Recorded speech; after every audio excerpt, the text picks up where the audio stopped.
జనసేన అధినేత పవన్ కళ్యాణ్ ఈ రోజు విశాఖలోని 2 ప్రాంతాల్లో బహిరంగ సభల్లో పాల్గొనున్నారు. ముఖ్యంగా ఉదయం 9 గంటలు 10 గంటల మధ్యలో గాజువాక తన సొంత నియోజకవర్గమైన గాజువాకు సంబంధించిన అక్కిరెడ్డిపాలెంలో ఒక బహిరంగ సభలో ఆయన పాల్గొంటారు. అనంతరం విశాఖ ఉత్తర నియోజకవర్గంలోని తాటిచెట్లపాలెం సమీపంలో ఒక బహిరంగ సభలో పాల్గొంటారు. మొత్తం 2 సభల్లో పాల్గొనున్నారు జనసేనాని. అయితే నిన్న విశాఖలోని విలేకరుల సమావేశం నిర్వహించిన అనంతరం ఆయన బీఎస్పీ అధినేత్రి మాయావతితో కలిసి నేరుగా ఇక్కడ నుంచి విజయవాడ వెళ్ళడం జరిగింది. నిన్న మధ్యాహ్నం 3 గంటలకు అక్కడ సభలో పాల్గొన్న అనంతరం నిన్న రాత్రి జనసేన అధినేత పవన్ కళ్యాణ్ విశాఖ చేరుకున్నారు. ఈ రోజు ఉదయం 2 సభల్లో పాల్గొన్న అనంతరం మధ్యాహ్నం మరలా ఆయన బయలుదేరి తిరుపతి వెళ్తున్నారు. తిరుపతి మధ్యాహ్నం 3 గంటలకు తిరుపతిలో జరిగే సభలో పాల్గొంటారు. అనంతరం సాయంత్రం 5 గంటలకు హైదరాబాద్ లో జరిగే బహిరంగ సభలో ఈ 2 సభల్లో కూడా బీఎస్పీ అధినేత్రి మాయావతితో కలిసి పాల్గొంటారు.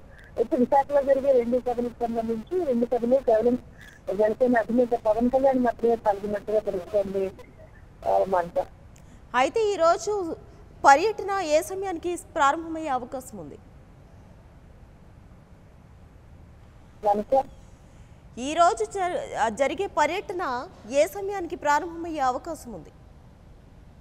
ఉదయం షెడ్యూల్ ప్రకారం ఉదయం 9 గంటలకి గాజువాక సమీపంలోని అక్కిరెడ్డిపాలెంలో సభ ప్రారంభం కావాల్సి ఉంటుంది. అయితే పర్మిషన్స్ నేపథ్యంలో అది కొంత ఆలస్యం అయ్యే అవకాశం కనిపిస్తా ఉంది. ఉదయం 10 గంటల ప్రాంతంలో అది ప్రారంభం అయ్యే సూచనలు ఉన్నాయి. దాని తర్వాత ఒక గంట తేడాలో విశాఖ ఉత్తర నియోజకవర్గంలో తాటిచెట్లపాలెం దగ్గర మరొక బహిరంగ సభను ఏర్పాటు చేశారు. ఈ 2 సభలు కూడా ఒక గంట వ్యవధిలో గంట తేడాతో ఈ 2 సభలు కూడా ప్రారంభమవుతాయి. ఈ 2 కూడా ఆయన పాల్గొంటారు. అయితే ఉదయం 9 గంటల నుంచి షెడ్యూల్ కొంత మారే అవకాశాలు కనిపిస్తా ఉన్నాయి.